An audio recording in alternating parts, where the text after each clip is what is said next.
Welcome to the Real Estate Pros Show, where we interview real estate investing professionals from coast to coast, as well as the service providers that serve the real estate investing industry. Our goal is simple: share what's working now to help you improve and scale your business to the next level and meet the pros that can help you get there. Real Estate Pros is powered by Investor Fuel, America's leader in helping real estate investors and professionals build the business you need to live the life you've always dreamed of. Let's start today's show. Property insurance for real estate investors doesn't have to be difficult, but it does need to be there to protect you when you need it. MyInvestorInsurance.com not only provides insurance at 15 to 30% cheaper than traditional agencies, it's built specifically for real estate investors like you. You can set up an account in about 2 minutes, get quotes on properties, turn on and turn off insurance for your fix and flip or rental properties in around 2 minutes without having to talk to anyone directly, all through our portal. There's no better way or faster way to make sure you've got the coverage you need to protect you, and no more lengthy policies either. Once you're set up, you're billed monthly and prorated by the day for however long your policy is active. It's powered by MSI, the third largest independent MGA, with 1.5 million customers and more than $1 billion in cumulative premiums written. Get set up today in about 2 minutes at myinvestorinsurance.com/fuel. Hey folks, welcome back to the show. I'm your host, Dylan Silver, and on today's episode we have Rolland Wimberley. Rolland is a Alaskan attorney and currently at 48 doors on a personal note as a real estate investor. Rolland, welcome to the show. Thank you for having me on, Dylan. Yeah. Let's start at the top. How did you get into the real estate space? So my journey started back when I was just 19. I bought my first house after a year in college, and that was just basically as kind of a house hacking. So I bought a 100-year-old farmhouse in Missouri where I was going to college and rented out rooms to a couple buddies of mine, and it's kind of grown from there. So house hacking is an interesting one because I think people think about, needing lots and lots of money to get into the real estate space. But in actuality, if you are going to be purchasing real estate for yourself and then you realize, well, let me have some roommates, let me have some housemates, they end up coming with you. You eventually get a nest egg, you find the renter to replace yourself, and then you kind of rinse and repeat. I've heard people doing this multiple times, scaling it up to the point where they're like, wow, I wasn't thinking that I was going to be a landlord, but here I am with 3 of these deals. Now I'm a landlord, and now I have 2 rental properties in my homestead.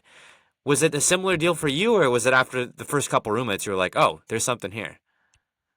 No, well, I'm a pretty social person to begin with, and so and you're right, it does take a little bit of a nest egg, a little bit of, some barrier to entry to get that deposit down first.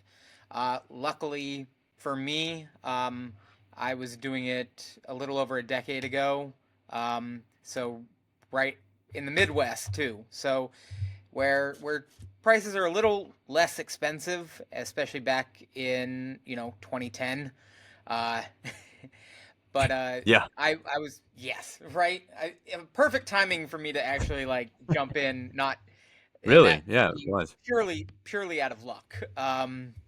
But deciding that I was going to go to school for 4 years at least at this school, and so I needed somewhere to live, and I might as well be putting it toward a mortgage instead of just paying off somebody else's mortgage and rent, especially when I can get a decent sized bigger place, and had a couple of rooms, and so some buddies of mine could rent in and cut down on costs for me personally, as well as as I was also going to school and doing sports and in a fraternity and everything else. So I had, a friend base and stuff that I could get people to join me on, but also I was doing a bunch of other things, so I couldn't necessarily work after school. So it was a way for me to pay out of state tuition while also, not coming up completely short or taking out a bunch of student loans. So at this point in time, you're house hacking, you're going through school. Uh, were you acutely aware, hey, there's a future here for me as a real estate investor in addition to any career path that I may go down? I don't know if at that point in time you had it hard set in your head, I'm going to be an attorney. Or are you thinking, well, this is cool. I'm able to kind of offset my overhead here by having roommates, and let's see where this goes. Stop living on an island and join the #1 mastermind in America for professional real estate investors. Investor Fuel is a community of hundreds of the nation's top investors working together to build stronger businesses and better lives. In addition to the amazing community of real estate investors acting as a board of advisors for one another, Investor Fuel members have access to 100% funding on purchase and repairs for our members only, a health insurance program, and benefits and discounts that more than pays for the membership of most of our members, meaning it's actually costing you money to not be a member of Investor Fuel. If you're looking to scale your business and build a business that allows you to live the life of your dreams, please visit investorfuel.com today and book a call with our team. It was definitely the latter of the two. I was just doing it to cut down on housing expenses and everything else while paying tuition. We all split the bills. We all do everything just as you would in an apartment or anything else.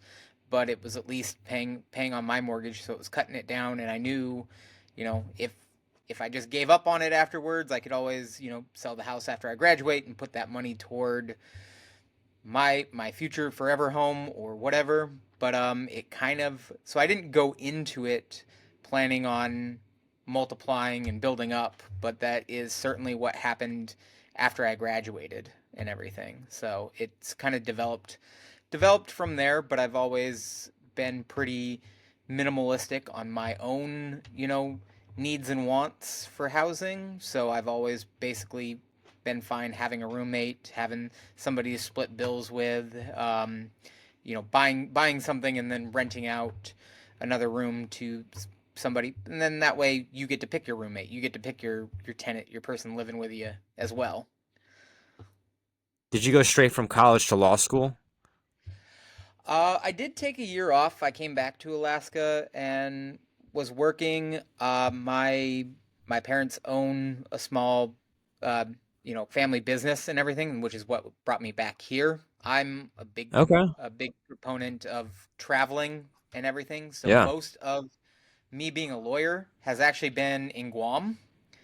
I was an attorney and a Mm. prosecutor out there. So being out on a tropical island and being working for the local government out there. But I've had to Is that put a a U.S. lot of. territory? I'm ignorant of this. Yep, nope. It is. It's one of Okay. our 5 U.S. territories. It's out there in the South Pacific. Kind of twice as far from us as Hawaii, down there by the Philippines and by you know Bali and Thailand, that area. Okay, so let me see if I've got them. We got Puerto Rico, U.S. Virgin Islands, Guam. That's all I've got. What are the other two? You got American Samoa and you've got the Northern Marianas Okay. Islands. Okay. I, So I don't even know about the Northern Marianas Islands, so I got to look this up later on. I'm a big traveler as well. I love to go abroad. I lived in Australia for a better part of a year in Melbourne. I've been to the Dominican Republic, Santo Domingo, uh, okay, quite often in the last year. That's how I picked up Spanish. But nice. uh, what I'm curious about is you have the year of time, right? At this point, you're probably thinking, what's the future going to look like? I have my degree, family business. I'm in Alaska, right? Where am I going with this? So I'm imagining there was a point where you're like, okay, I'm gonna go be an attorney. At this point, too, probably real estate wasn't in the forefront of your mind. Or am I wrong? Were you thinking I'm gonna go do real estate and I'm gonna go be an attorney and let's do both? Kind of a bit of both. I didn't. I picked up some rentals and stuff. I started an LLC doing some expansion from my family business with my parents. We invested and got a small office building here in Alaska. So doing more commercial real estate. We've had some single family home rentals here in Alaska, but actually my journey in fully diving in didn't start until the pandemic happened. I was out in Guam during the pandemic when everything shut down, and I decided, especially to jump into learning about a lot of this, like, trying to, because I had a lot more time, and there are certainly worse places to be, stuck in quarantine than a tropical island. Um, but reading a lot more, doing a lot of like listening to a lot of podcasts, learning a bunch, um, and then from there I started expanding out my properties because I was stuck on an island. I had to do a lot more in building a team and learning the development of long distance real estate. So Yeah. having a contractor, an agent, a property manager, and being able to do all that while still holding down your 9 to 5 uh, government job. So at this point in time, prosecutor in Guam have processes in place and people in place to oversee these properties remotely. Are you day to day checking in on these properties and heavily involved, or do you have people on the ground there and it's more of a every let's call it once a week type touch base to see how things are going? If you're looking for consistent, high-quality leads, look no further than Investor Machine. Investor Machine isn't just another agency, it's the most sophisticated, data-driven lead generation company on the planet for real estate investors, and serves the role of being not just a lead generator for your business, but a marketing partner that is helping you achieve your goals along the way. Go to investormachine.com to learn more and schedule a call with our team today.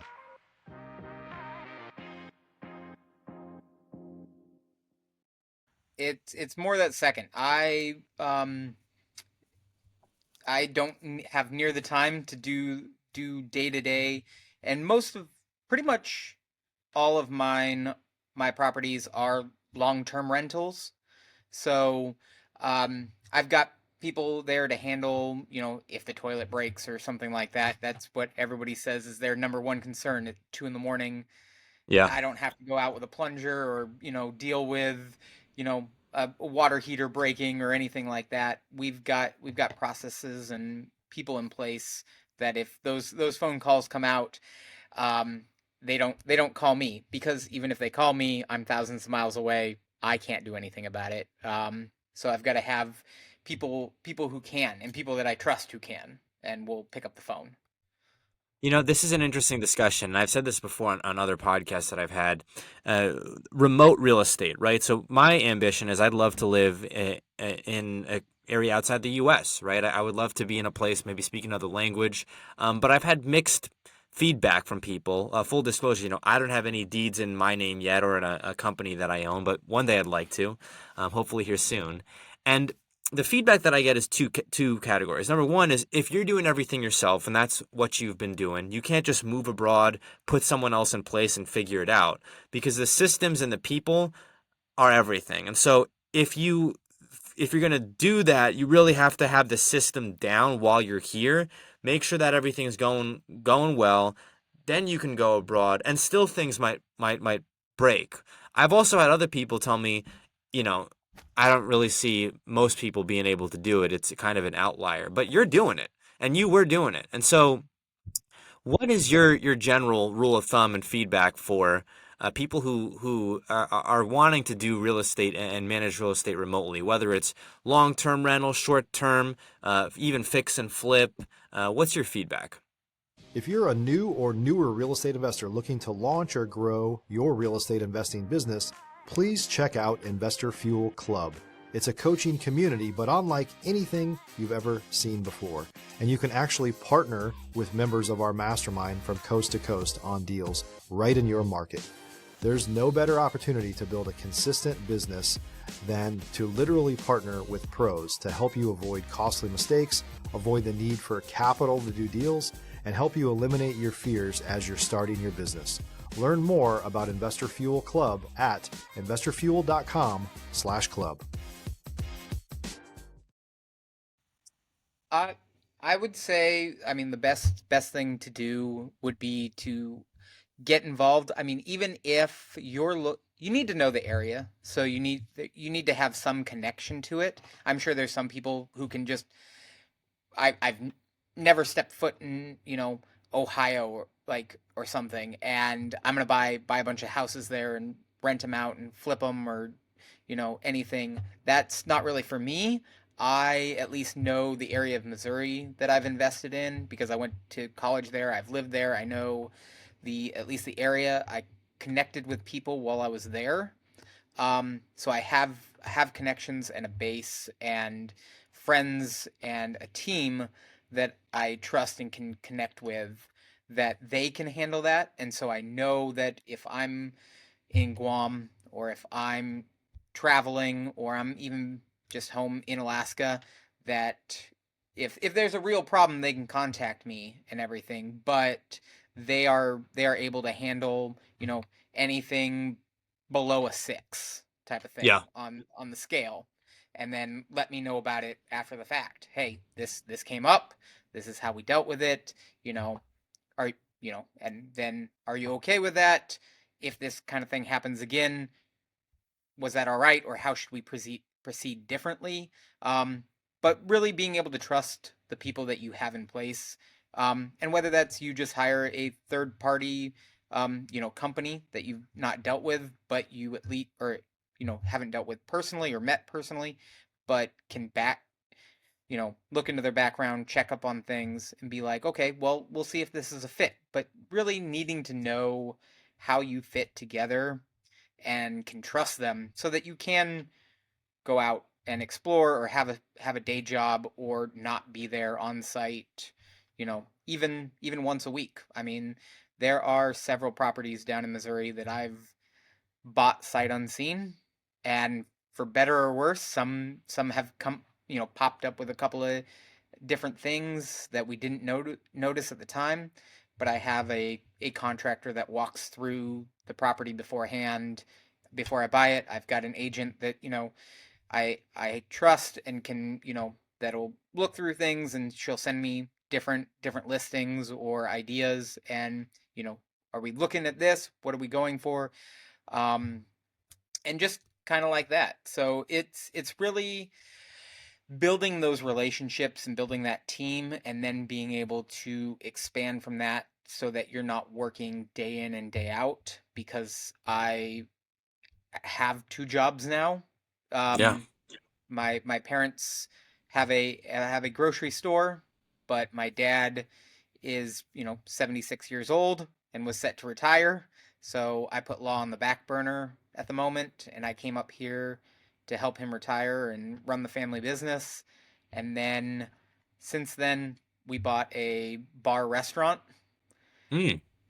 because my brother, who moved up here a couple years after I did, is a professional chef. So he runs the restaurant side of things. I run the bar side of things, and we've kind of grown into that in our small little island town. But This is so I, interesting. I hope you don't I'm mind a me man of interrupting many for a hats moment. at this point. Yeah, because one of the things, and I've said this now several times, and I'll say it again here. Real estate investors, high level operators like yourself, Roland, tend to have what I call a fair degree of neuroplasticity in what they do day to day. Like a lot of people, if you just take them out of their routine, it's like a shock to your system. Like you can't cope. I've seen this many, many times. Like just the lack of structure in a sense. Go from one thing to something totally unrelated. There could even be a structure, but just different, and it throws people off. And like, I can't do this. And what I've seen with real estate entrepreneurs is they will adapt based on the market. In my purview, I've seen, or my field of view, I've seen wholesalers go to fix and flipping, go to short term, mid term, long term rental, go to commercial. And I've even seen people, and I've had them on the show, build hospitals, which is amazing, right? That you could start from cold calling, foreclosures, for lack of a better term, to then something of that grand scale, or nearly there.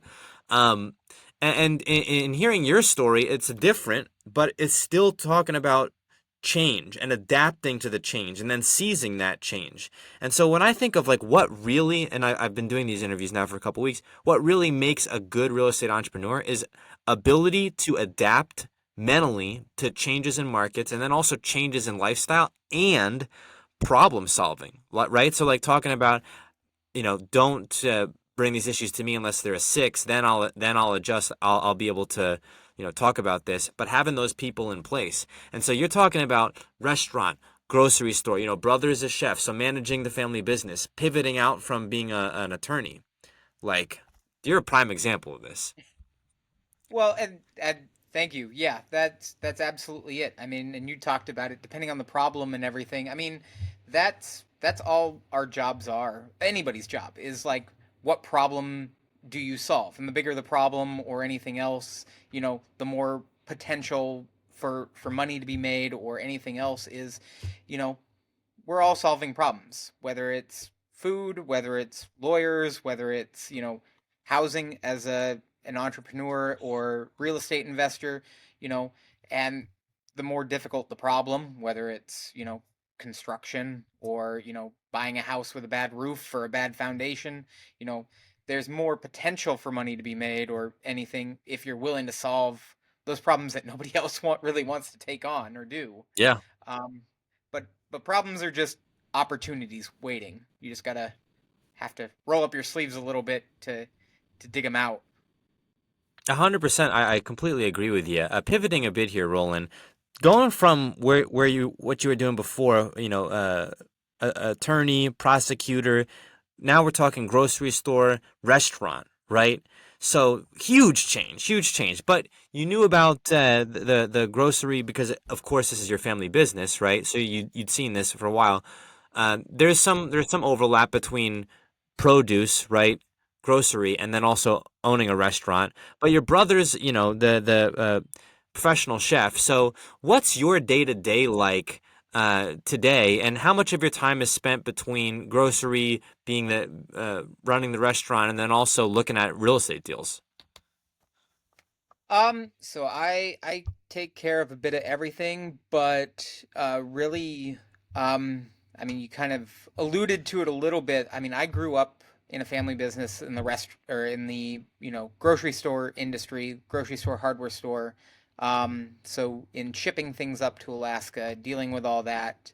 But my biggest thing is, I have no problem not being the smartest person in the room. In fact, I don't need to be.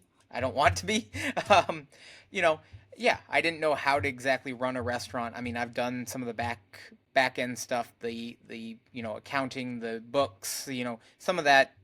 You're working on profits and loss just like you are analyzing a deal for real estate. So I'm good at the math side of that and analyzing, but on the running the day-to-day stuff, I mean, we do have a manager at the grocery store that has 20-30 years of experience in grocery store management. I've got my brother who at least has worked in the restaurant industry for almost 15 years now. And then what with my team in Missouri and property managers and everything, I may not be the best person capable of doing all these little jobs, but I just like when you get yourself a lawyer, like you are hiring them for their expertise. I got my Yeah. brother because of his expertise. I've got managers because of their expertise. I've got property managers because of their expertise. Um, as far as my day-to-day stuff, I'm typically at the grocery store during the day, because we live on an island up here, so we get one barge line a week. So we have to look out 2 weeks in advance, know what we're going to be shipping up from the Pacific Northwest, and if we get our freight on Monday. If we run out of eggs or milk on Friday, then you just have to wait till Monday. There's no eggs or milk, through the weekend. So we have Yeah. to really be combating that, and the same goes for fresh produce or anything else. So we're really looking into our crystal ball and trying to do that. Same thing with ordering stuff for the bar, for the restaurant, everything. You're in a real balancing act of how how much to have without being too bloated, because you can't just call the bread truck and have it arrive in 2 days and drop more stuff off. So it's tricky there.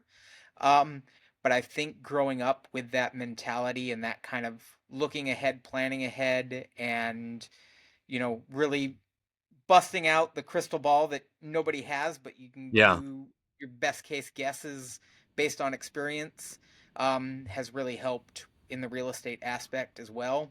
You know, we're going through interesting times right now, and nobody's got a crystal ball to see what's going to happen in the next 6 weeks, 6 months, or anything else. But you know, we're we're plugging along, and nobody is just pulling their money out and sitting on the sidelines and waiting for it all to happen. I mean, you could, but that's not. Good.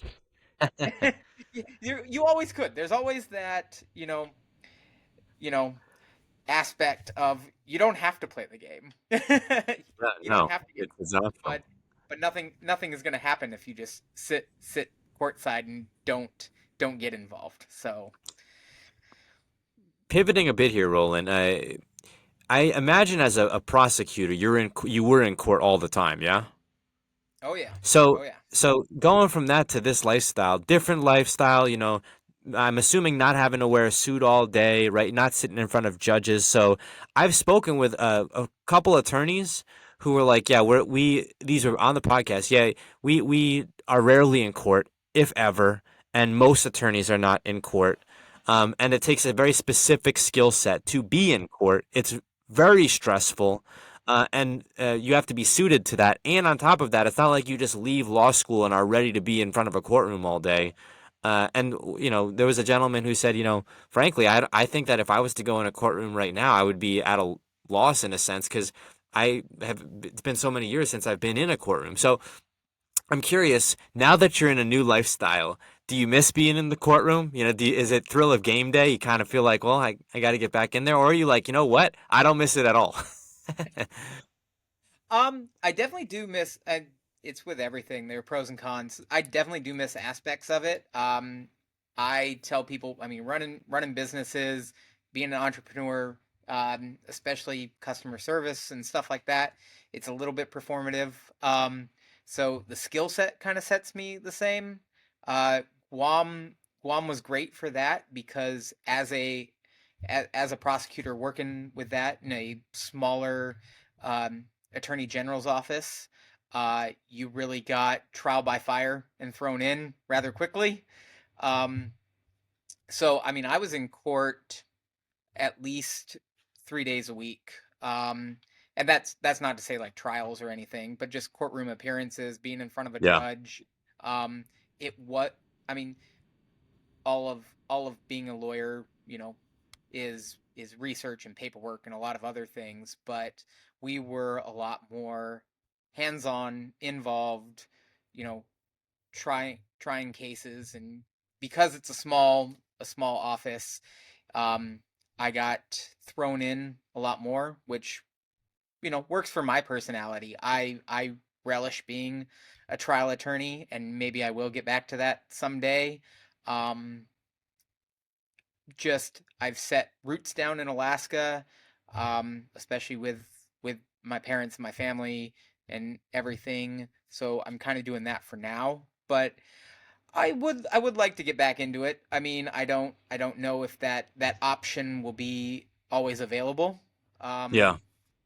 because there's yeah they really want you on site, and Yeah. It's a a full full it's a time full a full full time gig there. job. Yeah, it's hard to There's run a restaurant and be a trial attorney. and I and don't that's know. the thing. It's I don't know not if there's you not know this big. name. There was a ASAP Rocky, which is famous.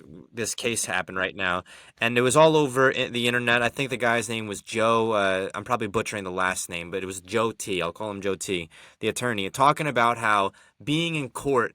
He's like, I don't know any other way other than to go 100%. Like, I wouldn't be able to sleep at night if I knew that I wasn't defending my clients like they were my brother, my son. And I was thinking about that.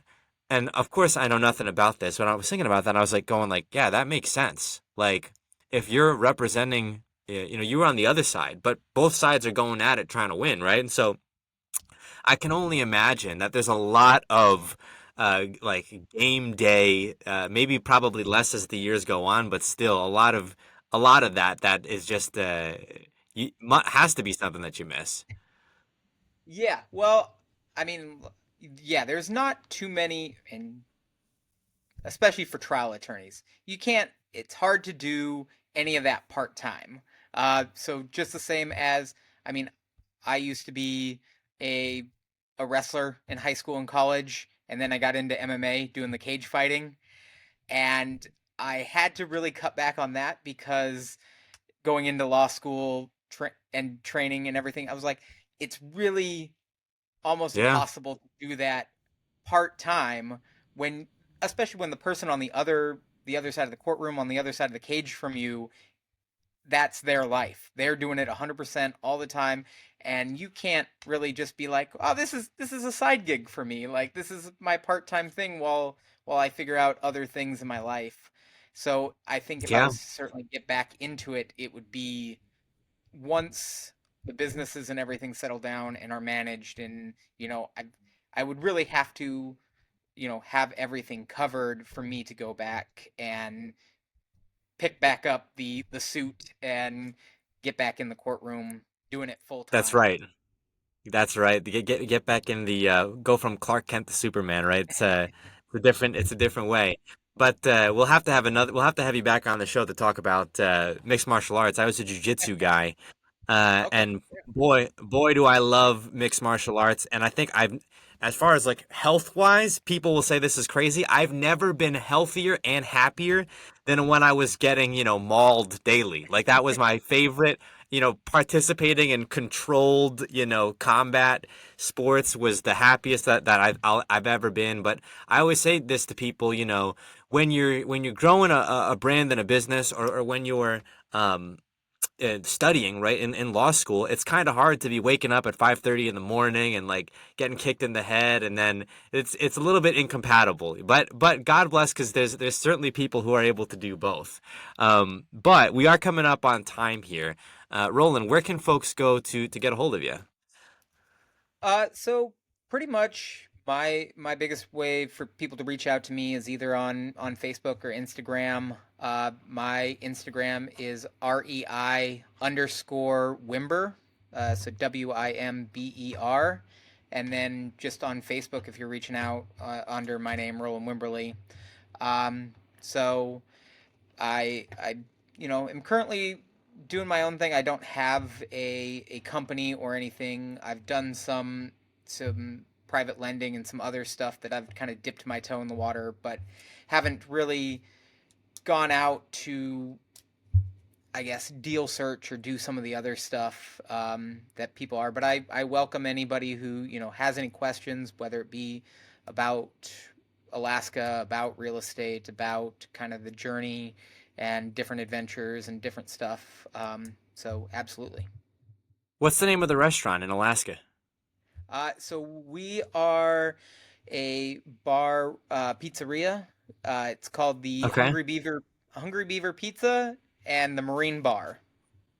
Hungry Beaver Pizza and Marine Bar. If you're in Alaska, go check it out. Roland, thank you so much for coming on the show. Hey, thank you for having me, Dylan. Thanks for joining us for today's Real Estate Pros Show. You can learn more about the amazing benefits of the Investor Fuel Mastermind community, including surrounding yourself with hundreds of other rock stars, 100% financing for your deals, and members-only discounts from vendors you're likely already using that, as a member of Investor Fuel, will save you more than the cost of your membership.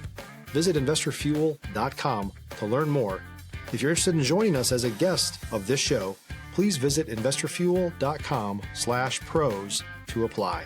You can also check the show notes for access to free resources, how to get access to world-class lead generation, and much more.